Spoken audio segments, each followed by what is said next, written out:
here is for Direwolves to have a much better, well-rounded affair. You know, they need to show up on defense. I feel like they are going to show up in their attacks. That's going to be their first half. They've got to show up on defense. And we had prefaced that coming into map 1. We had kind of alluded to the fact that Direwolves, they look good on their attacks. I didn't think it was going to look to the extent where, you know, their defense was going to struggle like that on Chalet. I thought maybe there was going to be a little bit more of a competitive fight, but it turns out that it fell by the wayside. And yep, I'm 100% behind the Finker ban at this point. That is smack bang on the money, because Shadow just did not have the impact in that game that we saw him in Bank. Definitely didn't. And look, maybe that was the Finker ban coming through, so stuck again. And as is the Monty, you know, Direwolves, they're not having a bar of it. They do not want Addington to reprise his usual role on that Montaigne. He is certainly quite the demon on it. And I think it was referenced yesterday by Dev, you know, Addington really spawns the whole drop shot meta on Monty with the pistol. It's not fun to be against. So yeah, look, I don't blame them for getting rid of that. Miro is going to be a pretty standard ban, and then to round it out, there's still quite a lot of options on Oregon. Could see a Valkyrie, a Wamai even. Maybe they'll go something a little bit more sidekicky like a Rooney or Mozzie, but yeah, lots of options in terms of these bans for Oregon. Seen a Mozzie, seen an Rooney. There we go. We're going to double down on that Rooney. And what I do find interesting is the fact that we have Thatcher and again Flores on the board on a map that it can, like, two of the most powerful operators on this on Oregon, I would have to say, in terms of, you know, clearing that util basement. It can be so hard to deal with if you have them on the board, and it looks like ED is going to be bringing the Flores first up. Cyclops look to spice things up a little bit here. Gatorada on the castle. I mean, you're going to see them roam above. Yeah, this feels like it's going to be, you know, the play out of meeting kitchen kind of area. They got Black Ray on that Ella, so probably going to play aggressive around Retail stairs, maybe. Yep. But again, you can never quite know with Cyclops. They're all about the interesting operator lineups. They're all about the special strategies. You never quite know what they're going to bring, so I'm excited to see how they set this one up.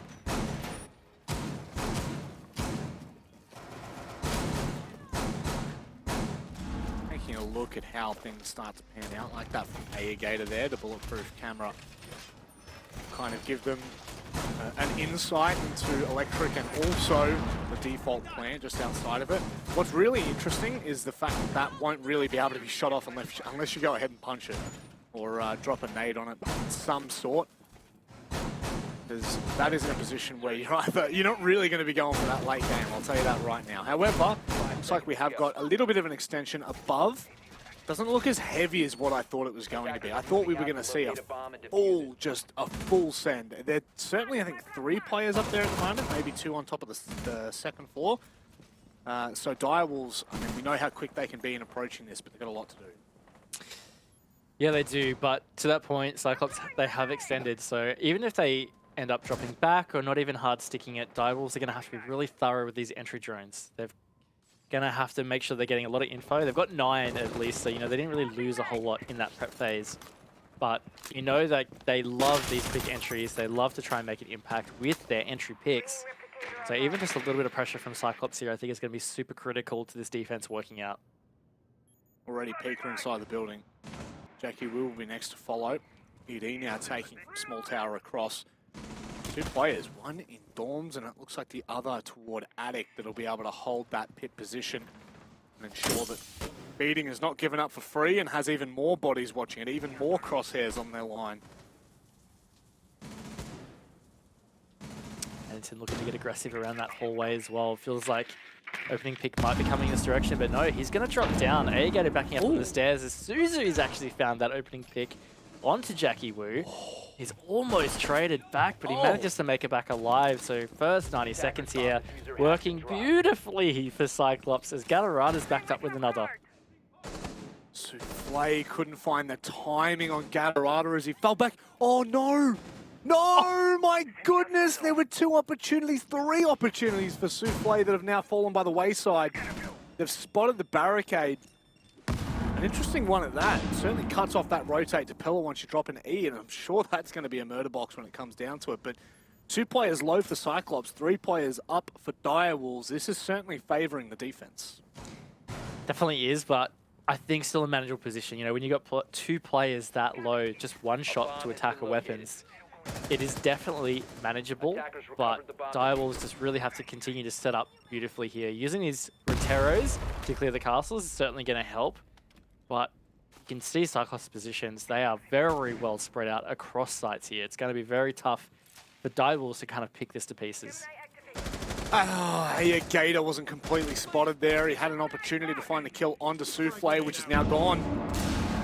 And surely, oh my God! CAG mop up like a janitor.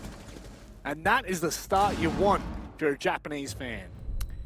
Absolutely, Cyclops, the Japan team really stepping up here, and that was phenomenal from them, really. They weathered the storm of that entry pretty well. They got 2 picks on it as they rotated back. A couple of missed opportunities from Direwolves at the end of the day. Cyclops really strong on that defense, but Direwolves, I think they can just write that one off, move on. They need to get some rounds back though, because let's just remind you, they went on a huge drought on Chalet. They lost 6 in a row. Now it's 7 when you include that one. I think for Direwolves, they just need to get 1 back in the pocket to feel good about themselves. Jeez, don't do them that dirty. I can't believe it's been that many rounds in a row. I guess it makes perfect sense, doesn't it? Chalet was just an absolute dominant performance from, I think it was round 5 onward. Now, surely Direwolves find their way to bounce back into this. And I think that this is where, I'll be honest, my opinion is, this is where that kind of, I'm not going to say aggressive playstyle of Direwolves, but it is, will kind of be caught out if Cyclops can really be methodical about this. If they can shut them down at every single turn, which it seems like round 1, it's proven the goods. Yeah, and something we kind of talked about a little bit, I think it was during the first half of Chalet, is we were kind of saying, oh, maybe Cyclops' playstyle, people have a gauge on it, they're starting to counter it. It kind of feels like, finally, Cyclops have really adapted to Direwolves' playstyle. Yes. Highlighted a lot about their early entries, their attacks, and Cyclops playing really well as a team to manage that. And I think something that indicates it is that was a team ace. Everybody on the team got 1 kill in that last round. It was a flawless one. It really couldn't have gone much better. And that's certainly what you want to be seeing from Cyclops.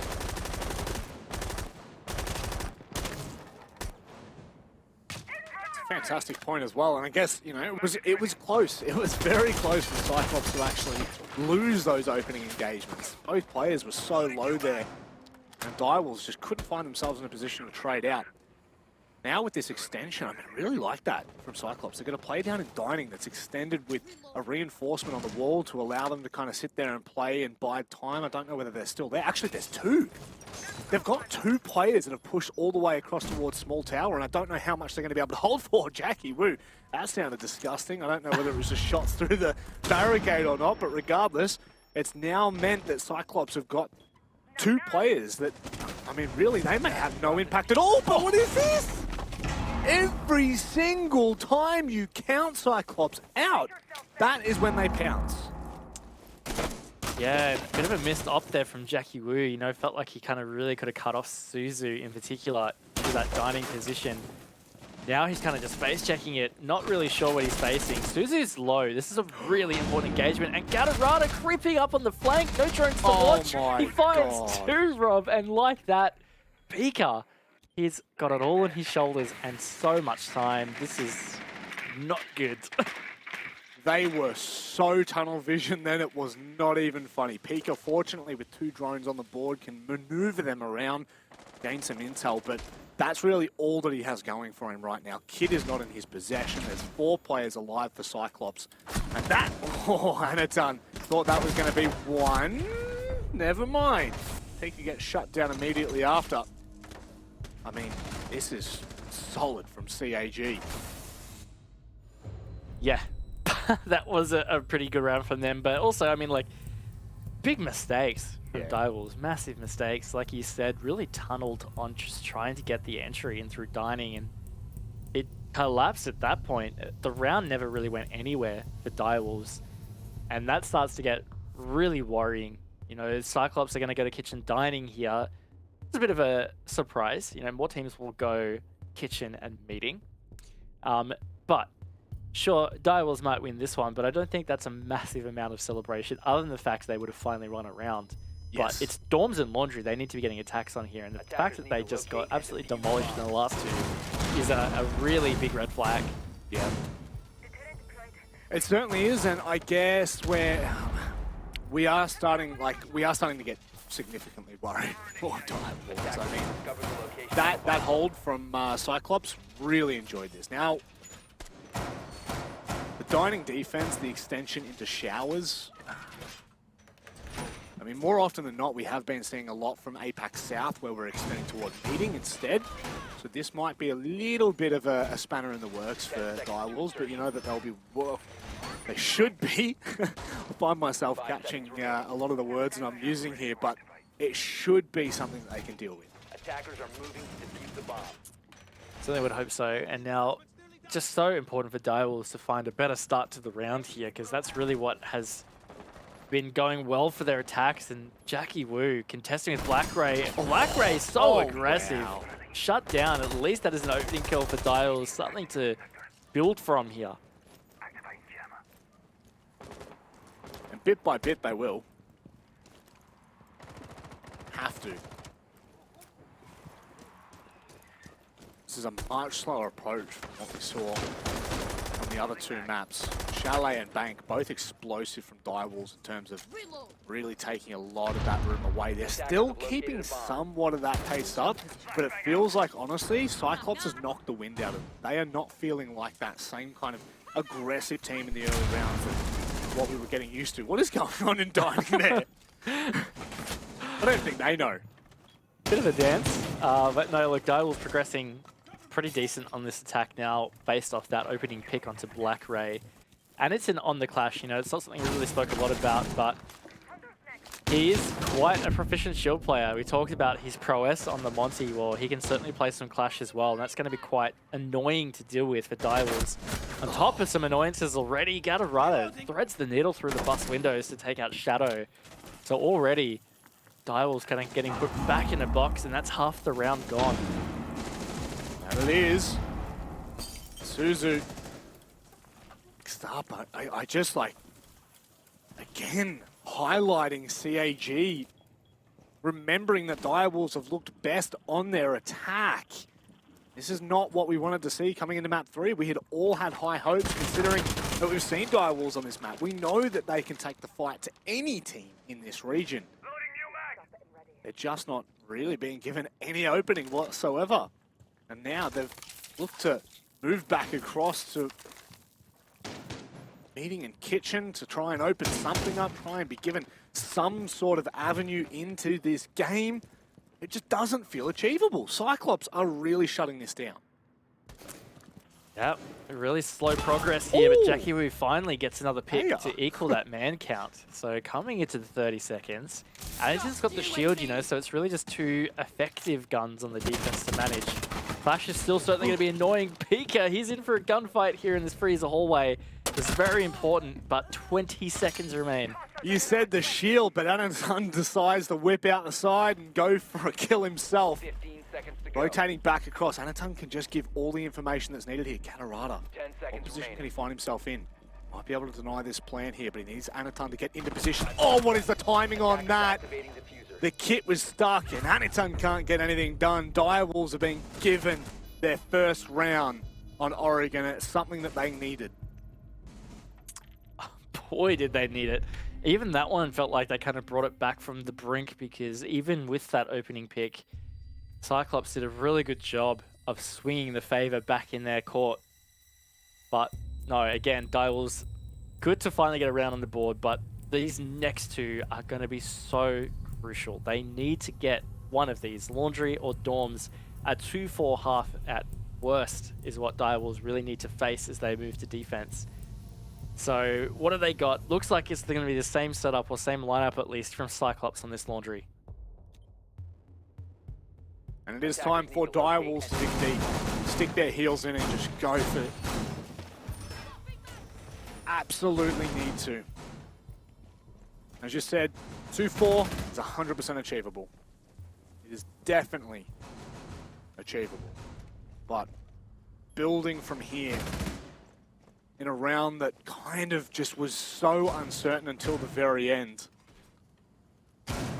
It's something, but it's not that solid rock foundation that we're used to. And this is really when we start to test Direwolves. You know, can we see that championship mentality? Can we see that low bracket gauntlet run, if you will, to make it through to the Sweden Major? As Dev had said and prefaced, you know, we've only seen them here once before back in stage 1, and it was against Cyclops. They got taken down 7-1, 7-2, I believe it was. So it's certainly revenge time for this roster. Have they improved enough across this year to do so? I mean, it feels like they have, you know, at least they did get one map in this series so far. They could definitely still get this one and take the whole thing, but yeah, this is it's really could be a big benchmark kind of check for them even. I know we spoke to ED, they were disappointed how they did in stage 1 playoffs and didn't get the opportunity in stage 2. Oh, Shadow! That is a huge little 2K. That's certainly going to put them in good standing for this round. God damn. Shadow's just shutting you up, Raven, tell you what. Yeah, apparently. Yeah, no storylining for you, not in the first minute. You got to remember, there's Direwolves. You don't get any moment to talk about anything other than the play-by-play, because I tell you what, Shadow, the second you look away, he will punish. And right now, you can see Cyclops trying to find something back, trying to get aggressive. Suzu, he gets taken down just in a small fraction and has to back away completely. All 3 players on site now, and Direwolves, with all this time, this is where sometimes we see teams stall out. They have to keep this pace up. They cannot allow Cyclops to bring this into, you know, the last 20, 30 seconds, because I think that's where they'll thrive. Tend to agree. So really important here for Direwolves. Player just on the other side. Nope, don't worry. I'm totally just not looking at the right outline. Never mind that. But look, this is a really good pressure here, really good presence in towards Freezer. Again, it feels like Direwolves is setting up pretty well for this attack. This could be really crucial for Black Ray. He looks keen to swing this bunker position, I'll tell you what. He certainly does. I think there was a drone that just spotted him. Black Ray, right on the very verge. The problem right now is, oh my god, Gator finding Shadow. We said the longer you leave this, the harder it becomes. And Cyclops, we know that they can be as aggressive as is needed. Black Ray still trying to find something out toward blue. Gator just has no problem going aggressive. And he just got skeleton keyed to the doom. And 30 seconds remain. Cyclops are going to have to dig deep on this one in a 2v4 situation. Certainly odds are in Direwolves' favor. Soufflé just peeking around the corner now. Suzu goes down. And this feels irretrievable for Cyclops. Black Ray will have to go to try to deny, but I don't even know if he'll be allowed to do that. He's got absolutely nothing to do so from distance, but he does have his wits and his will. That Pika rips both of them away. Good round from Direwolves once more. That's definitely an impressive round for me. You know, Yeah. Shadow got that 2K, sure, but at the end of the day, getting a Laundry attack win was going to be so important for Direwolves here. They've now equalized at 2-2. Those first couple of rounds, it really felt like Cyclops were just about to almost 7-0 this thing. You know, the momentum that they had built was just tremendous. So to turn that around, really important. And to force a Laundry attack win, also important here. So even if Direwolves only go 2-4 for the half, I feel like that's going to be a much better position for them as they rotate to defense. Agreed. 100% agreed. And then that question gets echoed from Chalet. What is their defense like? Can they pull through? Now, very quickly, we will give you a short little update on the Guts and Damn One Gaming game. That's a weird sentence there, but if you don't want to hear, obviously, you know, plug the headphones in or mute the stream. It's currently 6-5 to Guts on Coastline. This is map 2, by the way. Damn One Gaming Kia are up in the series, so if they close this out, it'll be done and dusted. If you want to watch that live, you can go across to twitch.tv/Rainbow6KR. It's the Korean channel. I'm going to show them some love, but sticking to this one right now, Direwolves and Cyclops, 10 seconds left this has before been insertion. very much a back and forth game, Raven. We saw in map 1, you know, we saw a little bit of Cyclops dominance early on, to which Direwolves responded perfectly. And then same thing for Chalet. Looked like Direwolves were bringing this back and we're going to close it out in 2. Cyclops went to defense and attack and just absolutely obliterated them. So it kind of feels like this is just the way that this game's trending. Yeah, and when you say it like that, you know, pretty much outside of the second half of Chalet, this whole series has been really competitive. You know, both teams really showing some good signs and some ability to take the series.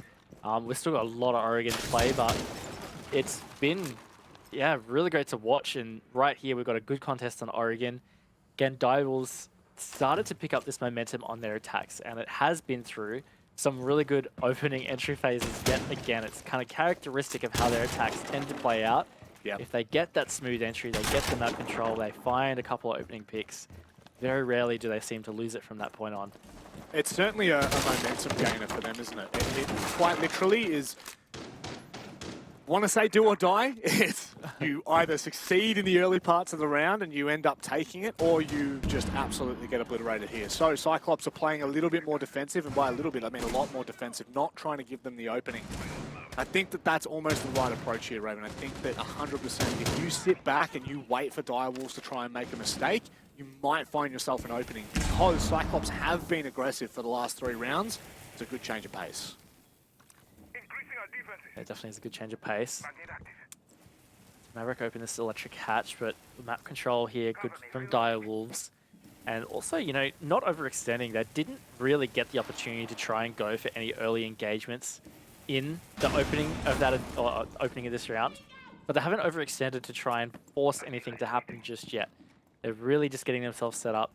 Right here, we're starting to see them try and take control of the rear stairs and flush out this Pillars player, and that is going to be Anderson. So if they manage to do so, it's certainly going to be some good progress for them. They inch their way closer to that side. Cyclops are going to be tested now. Their lines, their teamwork. How do they deal with this? Direwolves are quite spread. Can cause a lot of damage there. They now know full well. Gatorada is stuck in the corner. Do have lines of sight being watched there, and I think they've just been able to spot the Yokai drone, and now things are going to start to go a little bit more chaotic. Oh, so big from that Yokai drone, though. It's really facilitated a lot, but Shadow yet again. Oh! Gatorada! Oh my god, Shadow is disgusting! He is absolutely ridiculous! A 4K in the round when all looked doom and gloom. I can't believe he just won that. I was so sure in the 2v1, that was it. That was insane. That flick from Shadow to win it was just insane. No other way to say it. And I am amazed here, Rob. 2 laundry defenses in a row lost by Cyclops. Direwolves have managed to find themselves a lead here on this attack half in Oregon. And what was looking like a half that was just not going to be in their favor, it's either going to be even, or they may even be up with a 4-2 lead. Attackers need to Down, locate and but defuse not the out. bomb. Direwolves is the sentiment that they need to take forward. They honestly, after map 2, we were a little bit worried for them. Cyclops started out this map incredibly so, and they have persisted. They have stuck to their guns, and right now they are finding themselves up on Oregon on their attack. If they close this out 4-2, you could not ask for a more perfect position heading into your second half on your defense. This is it. This is the third map of our best of 3 here. The team that wins this will face Guts or oh my goodness, I've almost forgotten there. Damn one Kia. There we go. Almost forgot that for half a second. I literally just shouted them out 2 seconds ago. I told you before, I got the memory of a bloody goldfish, but you know, it doesn't get easier from here, but this surely puts you on the right foot.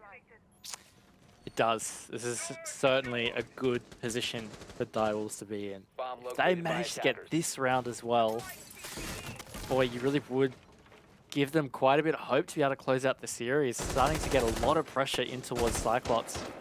Shadow has been so dangerous all series, honestly, but in particular, he's come into his own on Oregon here.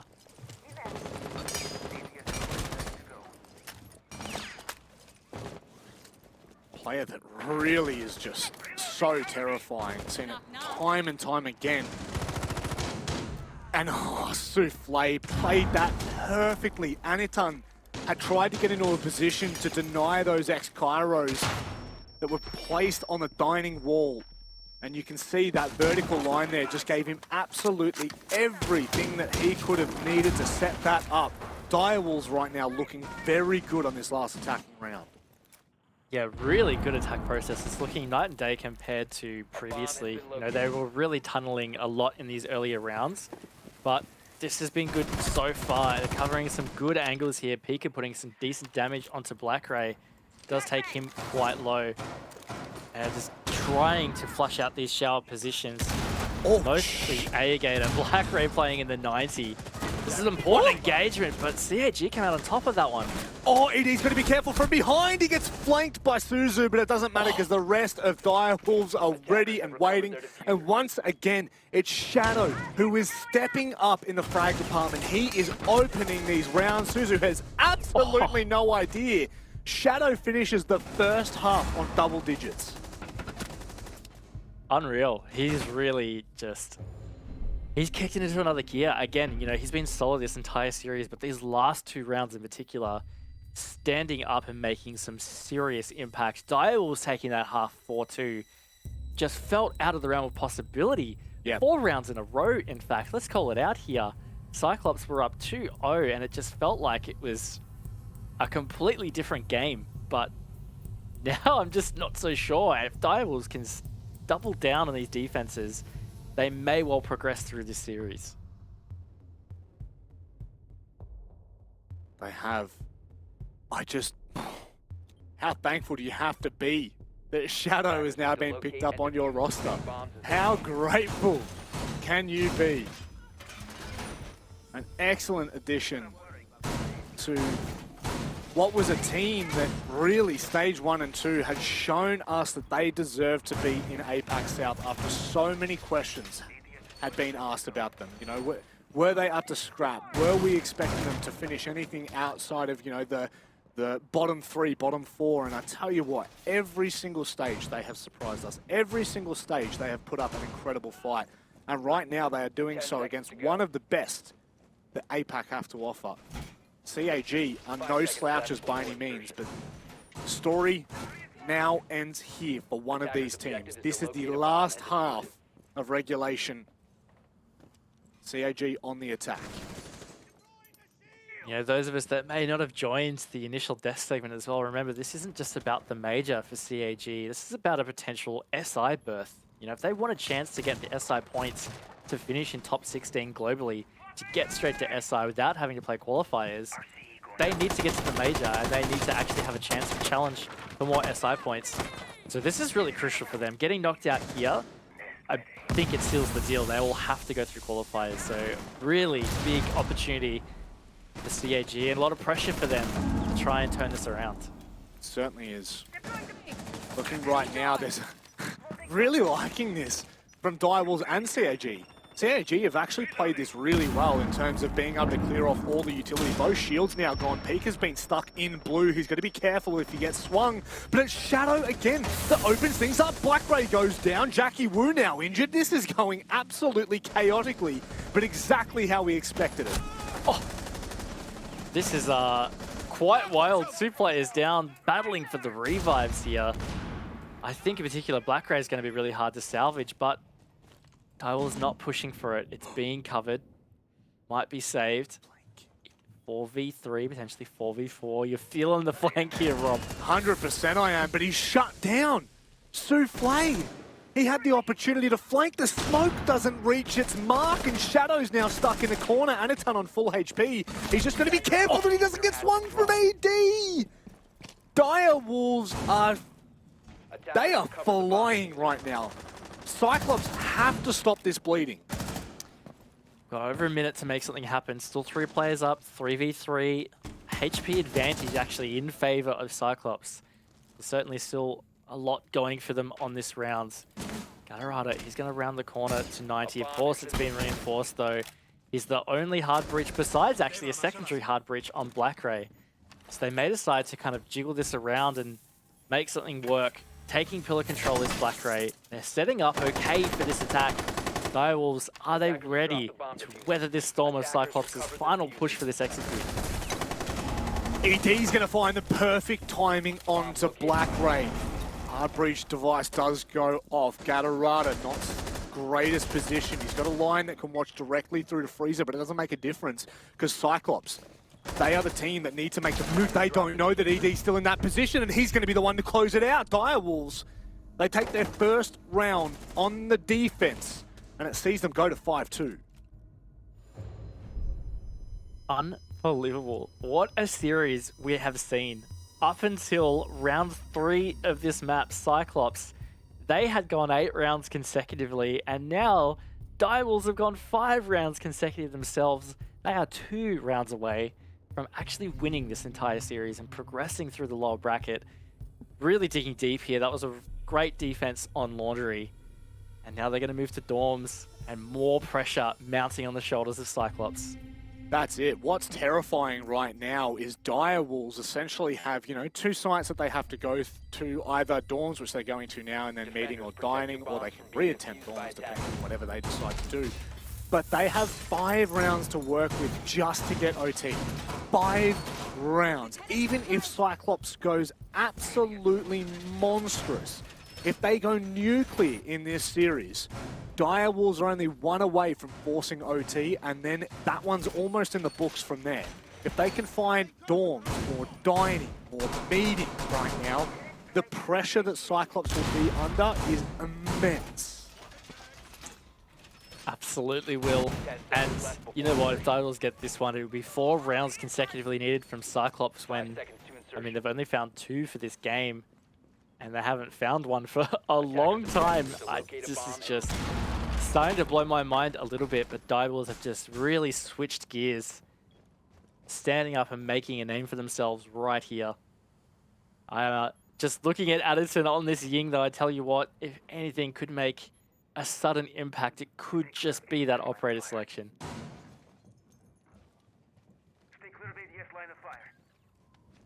We'll have to wait and see what that impact is. Last time we saw Ying being brought on Chalet, it was shut down immediately. This time around, Cyclops are not going to be as aggressive. They're going to be buying their time. And what is this, Pika? What is this? Unreal. You know that this is a run out. Surely this is premeditating it. Definitely looks like it. On the other side, though, Cyclops making really good progress here. They've already got Master Wall open, so that's going to put a lot of pressure in through towards that attic doorway.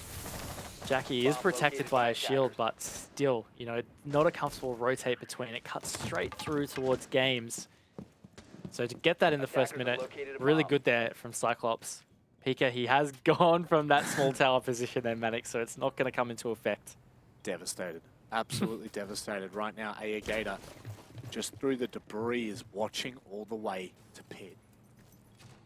Not a safe position for Jackie Wu, who sits on the other side. Shadow in big tower will need to start to rotate across, because this minute 20, there's been no attention whatsoever put over to Attic. Surely that starts to signal that Cyclops, they're not interested. We're not. Looks like there might be an entry happening at the double. Pika gets flashed from the cluster. Some pretty important engagement happening here, and Pika's going to catch. Oh my god, he just caught Black Ray off guard. That's the opening pick. Minute to go. Smoke at the double window. All of a sudden, this is looking a bit tougher for Cyclops. Although Gatorada has always been a big player for CAG, looks like he may well be again. Shadow now in a perfect position, but he can't find the kill. Surely he cannot find Gatorada, it doesn't matter. He secures Gator with 35 seconds left. Cyclops have the openings, but they're not in position. Direwolves, they have some pretty good positions here. Jackie Wu, aggressive in games at the default. Another aggressive in trophy. Not sure if Gatarad's going to be ready for that. He's not. It's Souffle. 20 seconds to go. Cyclops, it's all on 2 players. Oh, Aniton, though, finds the opening on the ED as Suzu comes through. Oh, my goodness. Souffle's just shut it down. Aniton, though, swings wide with the spray. Jackie Wu will find their timing. Map point. Direwolves. Oh boy, Direwolves match point. They've strung another one together. 6 rounds consecutively. This is just... this has been an incredible momentum swing. And with that, Cyclops are going to take attack timeout. Finally, they are going to talk about this. There is no coming back here. 4 rounds consecutively. That is what has to happen for Cyclops to save this. And then Direwolves are only 1 round away from being able to go back to basement, where they were successful, or then go back to dorms, where they were successful. Right now, it goes from bad to worse for Cyclops on a map that we consider such a defender-sided map. You know, in terms of all the different maps that we do talk about, Oregon always has that conversation around, you know, the 4-2 half on defense is kind of, that's the safe mark. 3-3 is obviously achievable, but if you go to your attack 2-4, it is so dangerous. You're seeing it right now. All it's taken is Direwolves to successfully confirm their basement and their dorms attack, and Cyclops are left to try and run 4 straight rounds back just to go to... To chuck some stats behind it too, to make it feel even less likely. In South, it is actually 50-50 overall in terms of attack and defense over 4 maps, but the most played map in North is Oregon, and it is 61% favored on the defense. So in general, it's telling us that North teams seem to be more proficient on the defense side. Yeah, pretty broad generalization, but at the end of the day, that's kind of what we're seeing here. Direwolves managed to really step it up on attack, showing that attack is actually something that works fairly consistently in South. And they're also holding well with these defenses, because maybe Cyclops just, again, they haven't been in a region that is as proficient as attacking. Kind of, again, it's a broad generalization, but I tell you what, like, it feels like that's what's the case here. I'm just not seeing a world where Cyclops gets 4 rounds in a row, but if a team was to do it, it probably would be Cyclops, because they are certainly one of those teams. They're hard to count out. Now, just a very quick update on that Damn One Gaming Kia versus Guts game. If you don't want to hear, mute the stream. It went to round 15, and Guts have forced us to a 3rd map. They're not giving up without a fight, and Damn One are going to have to fight tooth and nail to head back to a major this year. That sounds like it's a tight series as well. Wonder whether we'll be seeing Holy moly. Similar overtime. Oh, what have you seen? Sorry, Lily from Guts, 22 kills. Oh, 22 nuts. Kills. My apologies there, Raven. It was not fine. this game. It was not relevant to this game, but I just saw it. Fine. Totally fine. My word. Look, he's been having a good stage 3, so not too surprising there. Now, back to this one though. Cyclops progressing pretty well through small tower. Just getting this horizontal pressure in towards dining. And I think this is looking quite good in terms of progress. You know, no opening engagements. ED's really the only one holding it down directly in towards kitchen. So a lot of pressure nice and early. Now I imagine there's some vertical lines that may be here to help ED, and that is the case. And that's going to be very crucial, as is Shadow once again stepping up, getting an opening pick for Direwolves. Stats do not lie. Shadow has just been unbelievable. Bank, and now on Oregon. Every single time. This is now getting really, really dangerous for Cyclops. Their hopes for SI, their hopes for Sweden. They have to pray that they can make something work, and they're just going to send it up white stairs right now. They're going to go in deep. Gatarada finds a pick on Jackie Wu, and they fade away back into the midst. They're waiting for something to happen. They're waiting for Direwolves to try and approach them, but right now, Direwolves, they're not biting too much. Although it can be lethal, my God, they're just going to send it in. Cyclops are a little bit disjointed, but it doesn't make a difference. It's working. How does Souffle win that? He nearly finds a kill onto Gatorada, but a 2 versus 2 is unfolding right in front of us. What a chaotic round. ED and Pika got to step up to win it for Direwolves here. Cyclops are looming. Gatorada and Suzu are hungry to keep this map alive, but they only have 20 seconds. Suzu, where is the kid? 15 seconds Is it going to left. be able to be placed down? They're waiting. Waiting with a crossfire, an unbelievable crossfire. That Pika finds the entrance into security. Suzu can't do a damn thing. A 1v2 is on the line here. The clutch. Can Suzu find it? Oh my word, Direwolves pull out just at the last second. How have they done it? They take the series and they force their way through that lower bracket. What a game. Incredible series, incredible map, and just, I am absolutely in shock. Direwolves, they have gone 7 rounds in a row to win map 3 here in this series. They have knocked Cyclops out of the APAC playoffs for stage 3. Incredible effort, honestly. They were not expected to win this. You know, I feel like a lot of us felt like that it was going to be a Cyclops series, especially as it came through to Oregon, but I don't know. Hats off to Direwolves. It has just been such a great effort from them.